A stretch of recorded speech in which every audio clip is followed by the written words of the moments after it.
성도 여러분, 안녕하셨습니까? 만나의 아침 새벽 기도로 시작하겠습니다. 하늘에 계시는 사랑이 많으신 아버지 하나님, 이 순간 주님의 은혜를 찬양합니다. 저희에게 새 생명 주시고 새 삶을 주셔서 주님 감사합니다. 오늘도 주께서 베푸신 귀하신 은혜 속에 마땅히 하나님의 백성으로 살아야 할 삶의 모습과 능력을 갖게 하여 주시옵소서. 오늘도 주님을 닮게 하여 주시고 작은 예수로 살게 하여 주시옵소서. 다른 이들에게 예수님의 사랑과 은혜를 증거하고 나누는 주님의 귀한 자녀들이 되게 하여 주시옵소서. 오늘도 말씀을 통해 주의 음성을 듣게 하여 주시기만을 예수님의 이름으로 기도드리옵나이다. 아멘. 오늘은 요한일서 4장 7절로 15절까지 있는 말씀입니다. 요한일서 4장 7절로 15절.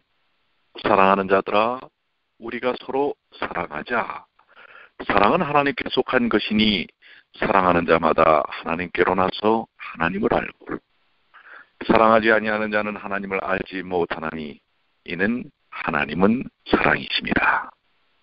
하나님의 사랑이 우리에게 이렇게 나타난 바 되었으니 하나님이 자기의 독생자를 세상에 보내심은 저로 말미암아 우리를 살리려 하심이니라. 사랑은 여기 있으니 우리가 하나님을 사랑한 것이 아니요 오직 하나님이 우리를 사랑하사 우리 죄를 위하여 화목제로 그 아들을 보내셨습니다. 사랑하는 자들아, 하나님이 이같이 우리를 사랑하셨은즉 우리도 서로 사랑하는 것이 마땅하도다. 어느 때나 하나님을 본 사람이 없으되 만일 우리가 서로 사랑하면 하나님이 우리 안에 거하시고 그의 사랑이 우리 안에 온전히 이루느니라. 그의 성령을 우리에게 주심으로 우리가 그 안에 거하고 그가 우리 안에 거하시는 줄을 아느니라.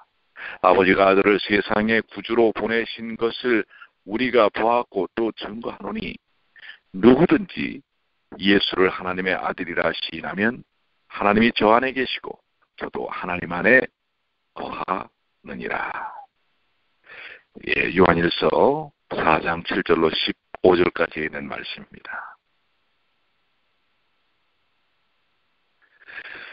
우리 어떻게 보면 요한일서는 사랑의 편지라고 예명을 붙여봤었죠.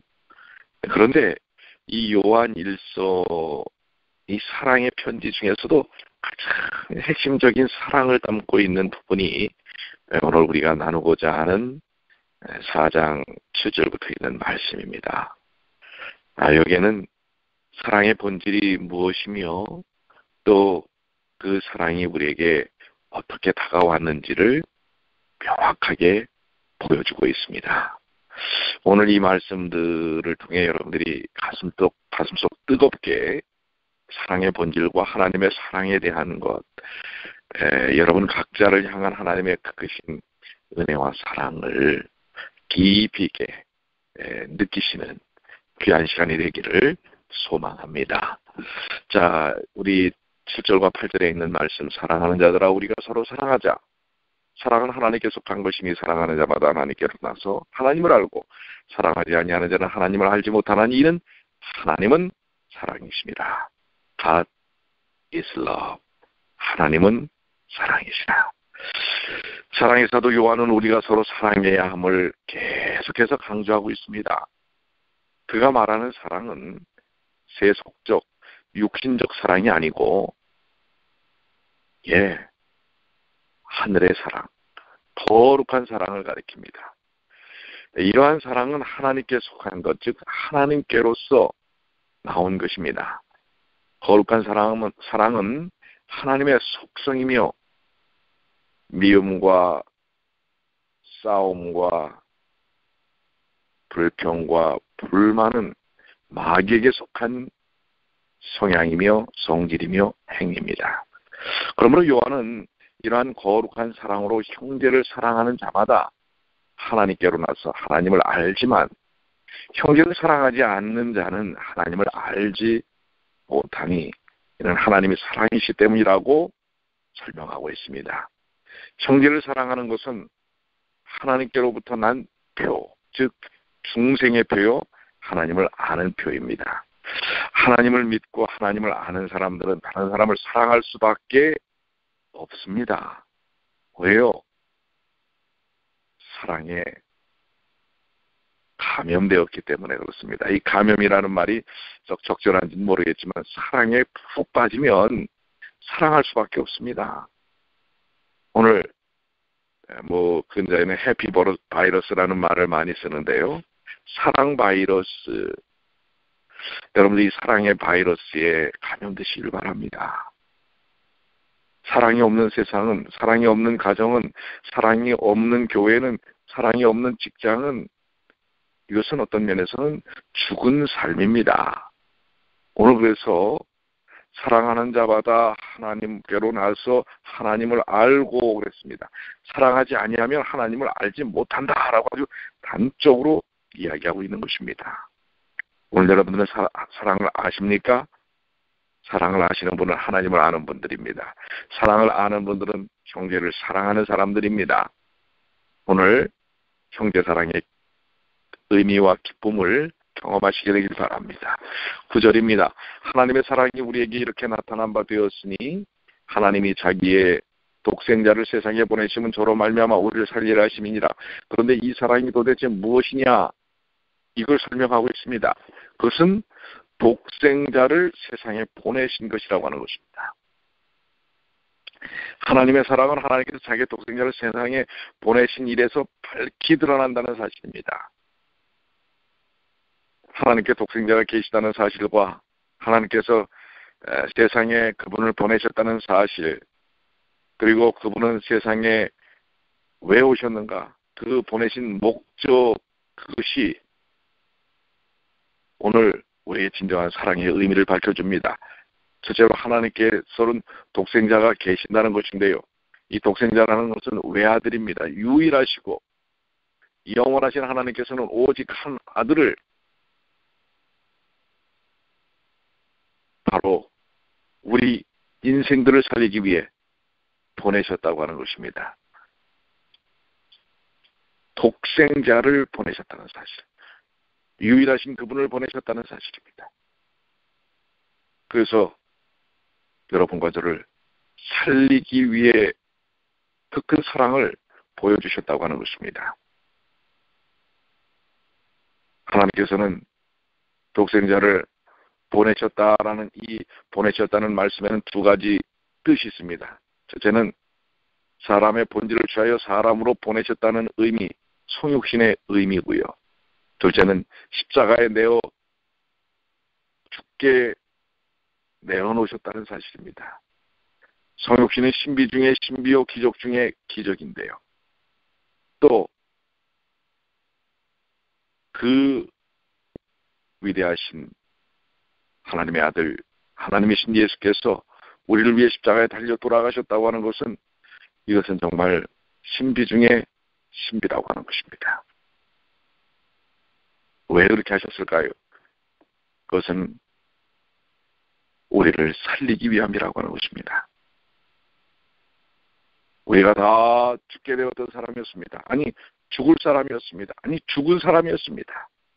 그런데 우리를 독생자이신 예수님을 보내셔서 살리셨다고 하는 사실입니다. 이 사랑은 어떻게 말로 설명할 수가 없습니다. 그래서 여기 10절에 사랑은 여기 있으니 우리가 하나님을 사랑한 것이 아니요 괜히 우리가 하나님을 사랑하는 척하지 말라고 하는 것입니다. 오직 하나님이 우리를 사랑하사 우리 죄를 위하여 그 화목제로 그 아들을 보내셨습니다. 그분의 사랑을 받는 사람은 그분을 사랑할 수밖에 없는 것입니다. 그렇지 않습니까? 그분의 큰 사랑 속에 담겨져 있을 때 우리는 사랑할 수밖에 없는 삶을 삽니다. 그분이 우리를 위하여 죄를 위한 화목제물로 오셨습니다. 화목제. 이것은 죄를 없이 하고 하나님과 우리 사이에 갈라진 그 틈을 예수께서 다시 연결시키신 것입니다. 고린도후서 5장 21절에 하나님이 죄를 알지도 못하신 자로 우리를 대신하여 죄를 삼으신 것은 우리로 하여금 저희 안에서 하나님의 의가 되게 하려 하심이니라. 갈라디아 3장 13절에도 그리스도께서 우리를 위하여 저주를 받은 바 되사 율법의 저주에서 우리를 속량하셨으니 기록된 바 나무에 달린 자마다 저주 아래 있는 자라 하였습니다. 그분이 스스로 저주를 받으시며 죄를 짊어지시며 죽으면서 우리를 살리셨다는 사실입니다. 11절 사랑하는 자들아 하나님이 이같이 우리를 사랑하셨은즉 우리도 서로 사랑하는 것이 마땅하도다. 여기 마땅하도다라는 것은 당연히 그래야 한다는 것입니다. 하나님의 사랑을 아는 사람들은, 그 사랑을 받은 사람들은 마땅히 다른 사람을 사랑하는 것입니다. 그런데 마땅히 우리가 그 일을 안 하죠. 그 일은 뭐예요? 하나님의 사랑을 우리가 제대로 경험하고 있지 못한 것입니다. 이미 그분은 우리를 사랑하셔서 2000년 전에 십자가에 달려 돌아가셨음에도 불구하고 아직도 그 사랑을 받아들이지 못하고 있어요. 왜요? 죄 때문에, 세상적 이기심 때문에 죄에 가려져서 주님을 바라보지 못하는 것입니다. 오늘 이 순간 다시금 우리를 향한 하나님의 귀하신 사랑을 보십시오. 우리가 사랑을 만들어낼 수는 없습니다. 스스로 사랑할 수는 없습니다. 그러나 주님의 사랑을 선택할 수는 있습니다. 우리의 의지를 통해서 그분의 사랑을 받아들일 수는 있습니다. 여러분의 마음을 활짝 여셔서 주님의 사랑을 그대로 받아들이시게 되길 바랍니다. 여기 우리 7절부터 11절까지 몇 가지 우리가 진리와 교훈을 발견할 수 있는데요. 첫째로 우리는 거룩한 사랑은 하나님의 속성이라는 사실이고요. 둘째로 우리는 하나님의 크신 사랑을 체험한 자들이라는 사실을 우리가 깨달아야 합니다. 셋째로 그러므로 우리는 서로 뭐 해야 한다고요? 사랑해야 한다고 하는 사실입니다. 12절에 우리가 서로 사랑할 때 하나님이 우리 안에 거하시고 우리가 하나님 안에 거한다고 증거하고 있는데요. 12절과 13절입니다. 어느 때나 하나님을 본 사람이 없으되 만일 우리가 서로 사랑하면 하나님이 우리 안에 거하시고 그의 사랑이 우리 안에 온전히 이루느니라. 그의 성령을 우리에게 주심으로 우리가 그 안에 거하고 그가 우리 안에 거하시는 줄을 아느니라. 자, 하나님은 영이시기 때문에 어느 때나 육신의 눈으로 본 사람은 없습니다. 디모데전서 6장 16절에 아무 사람도 보지 못하였고 또 볼 수 없는 자신이라고 표현하고 있는데요. 하나님은 우리와 같은 이런 물질적 형체를 갖고 계시지 않은 영이지만 그래서 우리의 육신의 눈으로 볼 수 없습니다. 그러나 만약 우리가 서로 사랑하면 하나님이 우리 안에 거하시며 그의 사랑이 우리 안에 온전히 이루어진다고 하셨습니다. 하나님께서 우리 안에 거하시는 것은 특권 중에 특권입니다. 그것은 하나님과 동행하는 특권인 것입니다. 하나님께서 우리를 떠나신다는 것은 가장 큰 불행이며 그분이 우리 안에 거하시는 것은 가장 큰 행복인 것입니다. 사실 하나님은 떠나시지 않습니다.